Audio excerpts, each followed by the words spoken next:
హైవ్యూస్ video స్టార్టింగ్లో నేను చెప్తున్నా ఈ లోకల్ బాయ్ నాని అని చేపల నాని అని ఏ పర్సన్ అయితే ఇక్కడ మెయిన్ ఎక్యూజ్డ్ అని చెప్పేసి వార్తలు వినిపిస్తూ ఉన్నాయో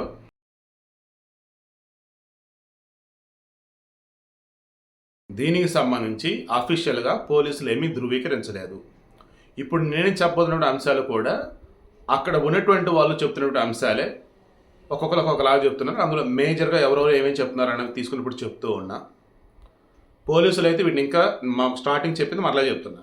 లోకల్ నానినే ఎక్యూజ్డా అనేది డిక్లేర్ చేయాల, అండ్ ప్రమాదం జరిగింది అతని వల్లనే అన్నది కూడా ఇంకా డిక్లేర్ చేయాల, కన్ఫర్మేషన్ ఇవ్వాల. బట్ ఎటు నుంచి ఎటు చూసినా అన్నీ కూడా అతని వైపు చూపిస్తూ ఉన్నాయి. నిజం ఎంత అబద్ధం ఎంత, అసలు అతని ఇన్వాల్వ్మెంట్ ఉందా లేదా, క్లారిటీ రావాల్సి ఉంది. బట్ అక్కడ ఉన్న వాళ్ళు కానీ అండ్ మరి కొంతమంది ఆ తర్వాత వెళ్ళిన వాళ్ళు కానీ చెప్తున్నది ఏంటి? ఫస్ట్ పాయింట్, నిన్న ఈ లోకల్ బాయ్ నాని అనే కుర్రాడు, అతని ఈ యూట్యూబ్ చెక్ చేశాను, 1.65 మిలియన్ సబ్స్క్రైబర్స్ ఉన్నారు. అంటే 16,50,000 సబ్స్క్రైబర్స్ ఉన్నారు. అంటే హ్యూజ్ ఫాలోయింగ్ ఉన్నట్టే లెక్క. ఈ రోజులో మనం చూస్తూనే ఉన్నాం, స్టార్ హీరోలు, హీరోయిన్లు అండ్ స్టార్ పొలిటీషియన్స్ లేనటువంటి సెలబ్రిటీ స్టేటస్ కావచ్చు, అంతమంది లక్షల్లో మిలియన్స్లో ఫాలోవర్స్ కావచ్చు, నార్మల్గా ఉంటూ ఉన్నారు. ఎందుకంటే వారు చేసే వీడియోలో ఉన్న కంటెంట్ అంతే, సమ్టైమ్స్ వీళ్ళ స్కిల్స్ కూడా అది, ఓకేనా. దానిని సద్వినియోగం చేసుకునే వాళ్ళు కొంతమంది, దుర్వినియోగం చేసుకుంటే వాళ్ళు కొంతమంది. ఎందుకంటే గలీజ్ వీడియోలు పెట్టే వాళ్ళకు కూడా లక్షల్లో మిలియన్స్ ఆఫ్ సబ్స్క్రైబర్స్ ఉన్నారు. పద్ధతిగా వీడియోలు పెట్టే వాళ్ళు కనీసం 100లో సబ్స్క్రైబర్స్ కూడా ఉండటం వల్ల.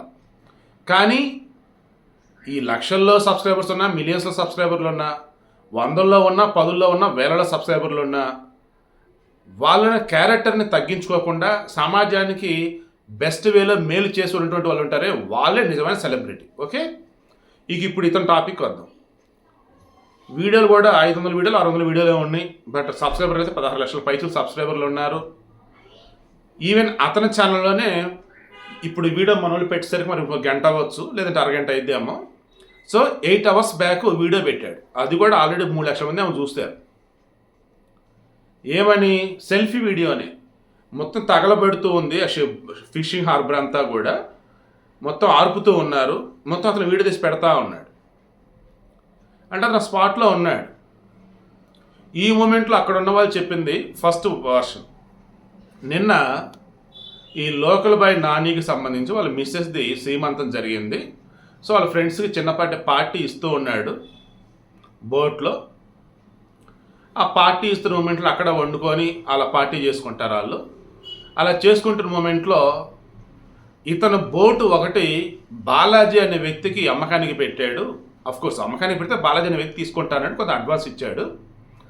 ఆ తర్వాత బాలాజీ పూర్తి డబ్బు నాకు కట్టలేని లేరా, నాకు అడ్వాన్స్ డబ్బులు ఇచ్చేసి అని చెప్పేసి అంటే అక్కడ ఇవ్వట్లేదు. అక్కడ గొడవ అవుతుంది. బాలాజీ వచ్చేసి మరలా అదే టాపిక్ రైజ్ చేసిన మూమెంట్లో ఇద్దరి మధ్య గొడవ కొంచెం పెద్దదైంది. పెద్దదయ్యి ఏకంగా ఇతను బోటుకి నిప్పెట్టేదాకా వచ్చాడు. దాంతో నాని కోపం వచ్చి నాని వేరే బోట్లు నిప్పెట్టారు. ఇలా బోట్లు నిప్పెట్టుకున్న మూమెంట్లో మొత్తం ఫిషింగ్ హార్బర్లో వైజాగ్ కెపాసిటీ 750 బోట్లు పడతాయి. బట్ నిన్న వచ్చేసి నైట్ 250 బోట్లు ఉన్నాయి. ఇందులో కొన్ని ఆల్రెడీ సముద్రంలోకి వేటకు వెళ్ళేసి వచ్చి ఉన్నాయి, కొన్ని ఉన్నాయి. అందులో మాన్యువల్ బోట్స్ కొన్ని ఉన్నాయి, మెకనైజ్డ్ బోట్స్ కొన్ని ఉన్నాయి. తగలబడిన వాటిలో మొత్తం చూసుకుంటూ ఉంటే అరౌండ్ ప్రజెంట్ పూర్తిగా కాకుండా కొంచెం పార్షికంగా దెబ్బతిన్న వచ్చేసి 15 బోట్లు 20 బోట్లు ఉన్నాయి. బాగా తగలబడిన వచ్చేసి 40-43 బోట్లు దాదాపు ఉన్నాయి. ఓకే, నిన్న పాపం చేపల లోడుతో ఆల్రెడీ వచ్చి ఈరోజు మార్నింగ్ మార్కెట్లో పెట్టాలట. అలా పాపం 30 బోట్లు ఏమో వాటిలో చేపలు ఉన్నాయట. చేపల వాల్యూ కూడా 5 నుంచి 6 లక్షలు ఉండొచ్చట. చేపలు, రొయ్యలు, లెక్కలు ఈరోజు మార్నింగ్ చేపల మార్కెట్లో పెట్టాలి. ఈ అగ్ని ప్రమాదాలు ఈరోజు ఫిషింగ్ హార్బర్ దగ్గర పక్కన చేపల మార్కెట్ ఉండేది, దాన్ని కూడా ఈరోజు క్లోజ్ చేశారు. ఆ చేపల మార్కెట్లోనే ఈ చేపలను హోల్సేల్గా పాడుకోవటం, ఆ సముద్రం తెచ్చిన అరుదైన చేపలకి వేలం పాట పెడతాం, ఇవన్నీ కూడా అక్కడే జరుగుతాయి. సో చేపల మార్కెట్ ఈరోజు లేదు, అది పక్కన పెడదాం. ఈ చేపల పాపం ఏవైతే తీసుకొచ్చున్నారో అవి షిప్లో అంటే బోట్లోనే ఉన్నాయి. ఆల్రెడీ మరలా సముద్రంలోకి వెళ్ళాల్సిన బోట్లో ఆయిల్, డీజిల్ నింపారు, వంట సామాను, సిలిండర్ లైక్ ఇవన్నీ ఉన్నాయి. వీళ్ళైనా పార్టీ చేసుకుంటున్న మూమెంట్లో నిప్పెట్టుకున్నారు బోట్లకి, లంగరేసి ఉన్నటువంటి బోట్లను వదిలేరు వీళ్ళు. దాంతో అది కాస్త ఆగి ఉన్నటువంటి బోట్లకి సైడ్ వచ్చేసి వాటికి అంటుకుందట. దాంతో ఒకదాని తర్వాత ఒకటి అంటుకుంటూ ఈలోపు ప్రమాదం జరిగిందిరా బాబు మంటలార్పుతో వచ్చేటప్పటికి ఏమైంది, లోపల బోట్ల లోపల గ్యాస్ సిలిండర్లు ఉన్నాయి కదా అవి పేలుతూ ఉన్నాయి. ఏమైందంటే భయపడి వెళ్ళడం, చుట్టూత నీళ్లు అయినా సరే అగ్ని ప్రమాదం పైన అయినా ఎలా ఇంక వీళ్ళు ఆర్పగలుగుతారు? సో ఫైర్ ఇంజన్లు రావాల్సిందే. వాళ్ళు వచ్చి అన్నీ చేసేసరికి ఇది మార్నింగ్ అరౌండ్ 11:30, 12, 10:30 సంథింగ్ అదే ఆ సమయం అయిపోయింది. మొత్తం లెక్క తీస్తే ఒక్కొక్క బోటు మినిమం 30 లక్షలు వేసుకున్నా, అండ్ కొన్ని బోట్లో వచ్చేసి మిషనరీ తర్వాత చేపలు ఇవి వచ్చేసి ఒక 5-6 లక్షలు వేసుకున్నా, ఈజీగా 60 వేసుకున్నా సరే 6-5 30, 60 బోట్లు ఒక్కొక్క బోట్ వచ్చేసి 30 లక్షల చొప్పున వేసుకున్నా కానీ ఈజీగా మన అందులో సరుకు ఇదంతా వేసుకుంటే 30 కోట్ల పైచీలు కనిపిస్తూ ఉంది ఇక్కడ ఖర్చు. అంటే ప్రమాదానికి సంబంధించేసి జరిగిన నష్టం. మరి దానిని ఎవరు భర్తీ చేయలేంటి? ఇందులో మరల ఎక్కువగా పేద మధ్యతరగతి వాళ్ళే ఉన్నారు, మళ్ళీ అందులో ఎక్కువ ఫైనాన్స్ తీసుకొని నడిపిస్తున్న వాళ్ళే ఉన్నారు. రోజువారీ పాపం నడిపించడం మరికొంతమంది. అసలు ఆ గుండెలు అయితే నిజంగా పాపం వాళ్ళని చూస్తుంటే తరుక్కుపోతా ఉంది. మామూలుగానే వైజాగ్ లాంగ్వేజ్ మనం చూస్తే పాపం అమాయకుల్లాగా ఫీలింగ్ అనిపిస్తూ ఉంటుంది. నేను వైజాగ్లో MBA చేశాను కూడా చెప్తున్నా. ఆ హార్బర్ కూడా నేను చాలాసార్లు వెళ్ళి ఉన్నా, చాలా బాగుంటుంది అంతా కూడా. ఇప్పుడు అక్కడ చూస్తే ఆ హార్బర్ ఏరియా మొత్తం కూడా దారుణంగా మొత్తం కాలిపోయినాయి కదా చేపలేంటి మిగతావన్నీ, ఆ కంపు ఆయిల్ లైక్ ఇవన్నీ తగలబడిపోయి బ్లాస్ట్ అయినాయి. అవి హార్బర్ మొత్తం ఘోరంగా ఉంది, పెద్ద బాంబ్లెట్ చెప్తే ఎలా ఉందో అలాగుంది.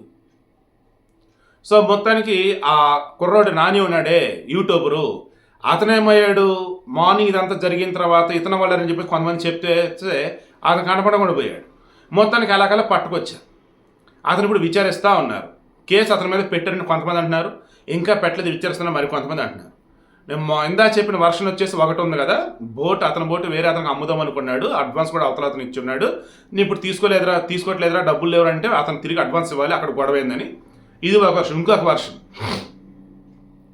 నిన్న ఆస్ట్రేలియా భారత్ ఫైనల్ మ్యాచ్ అయిపోయిన తర్వాత కొంతమంది వచ్చేసి పార్టీ చేసుకుంటా ఉన్నారు. అఫ్కోర్స్ గెలిచిన పార్టీ ఓడిన పార్టీ అనుకోండి వేరేది. సో మందు సిట్టింగ్ వేస్తూ ఉన్నారు. ఏంట్రా మీరు వచ్చి ఇక్కడ మందు సిట్టింగ్ ఏంటి, హడావుడి ఏంటి అని, ఓడిపోతే ఈ పార్టీ అని చెప్పేసి ఈ కుర్రాడేదో నాని అడిగాడని, నీకేంట్రా అని చెప్పేసి వాళ్ళేదో అన్నారని, అలా వాళ్ళ మధ్య మాట పెరిగి బోట్లు నిప్పెట్టుకునేదాకా వెళ్ళారని అదొక వర్షం వినిపిస్తూ ఉంది. సో ఇవన్నీ కూడా బయటకు వినిపిస్తున్నాయి. నిజమేంటంటే పోలీసులు అఫీషియల్ చెప్పేదాకా మనం ఏం చెప్పలేం. కానీ అక్కడ వేరే ఎవడో వచ్చి నిప్పెట్టే ఛాన్స్ లేదు, ఫైర్ యాక్సిడెంట్ జరిగే ఛాన్స్ లేదు, క్రాకర్లే ఉండి అవి అంటుకునే ఛాన్సు లేదు. సో వాంటెడ్గా అక్కడ నిప్పు పెట్టారు. ఆ నిప్పు పెట్టింది ఈ నానినే కుర్రాడా, లేదంటే ఈ నాని మీద కోపంతో వేరే వాళ్ళ, లేదంటే ఒకరికొకరు బోట్లకు నిప్పెట్టుకొని ఆ తర్వాత వాటిని వదిలేస్తే వచ్చేసి జట్టీలో మిగతా బోట్లకు అంటుకున్నాయా, ఇవన్నీ తేరాల్సి ఉంది. ఇది అక్కడ జరిగిన ప్రమాదానికి సంబంధించి ఇప్పటివరకు మనకు అందుతున్న సమాచారం. పోలీసులు ఆ కుర్రాడు నానిని విచారిస్తూనే ఉన్నారు. నానితో మరికొంత అదుపులోకి తీసుకున్నారట. అసలు ఏం జరిగింది ఏంటి, పోలీసులు ప్రెస్ కాన్ఫరెన్స్ పెట్టి చెప్పేదా క్లారిటీ అయితే రాదు. స్టార్టింగ్ చెప్పి ఇప్పుడు చెప్పా, ఈ కుర్రాడు నానిది తప్పు ఉందా లేదా పోలీసులు చెప్తే మనకు తెలిసింది. బట్ జనాలు అయితే ఇతనిది తప్పు అన్నట్టుగా చెప్తా ఉన్నారు. సో ఇక మీదట అయినా కానీ ఎవరైనా కానీ దయచేసి ఇటువంటి మిషనరీ ఉన్న చోట, లేదంటే అగ్ని ప్రమాదాలు సంభవించే అవకాశం ఉన్నటువంటి చోట ఎటువంటి పార్టీలను లేదు అన్నప్పుడు మంటతో చేసే ప్రయోగాలు ఏవి చేయకండి. Sincere request. అక్కడ ఏ మాత్రంగానా ఫైర్ గానా మిస్ప్లేస్ అయిపోయి ఆ పక్కనే ఉన్న HPCL ప్లాంట్ ఉంది, హిందుస్థాన్ పెట్రోలియం కార్పొరేషన్ లిమిటెడ్, దానిలో కానీ చిన్న నిప్పురవ్వ పట్ట బ్లాస్ట్ అయ్యేది. వైజాగ్ తగలబడేది. ఘోర పెను ప్రమాదం తప్పింది వైజాగ్.